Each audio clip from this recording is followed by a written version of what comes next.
સેકન્ડોમાં દૂધનું દૂધ અને પાણીનું પાણી. મિલ્કમાં યુરિયા છે કે પાણી, સેકન્ડોમાં ખબર પડશે. નકલી દવા, કફ સિરપની પણ તપાસ થશે.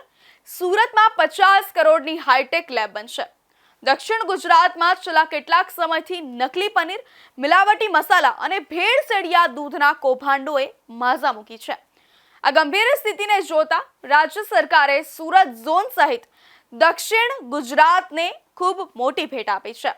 રાજ્ય સરકાર દ્વારા સુરતમાં 50 કરોડના માતબર ખર્ચે અત્યાધુનિક food and drugs testing laboratory બનાવવાની મંજૂરી આપી દેવામાં આવી છે.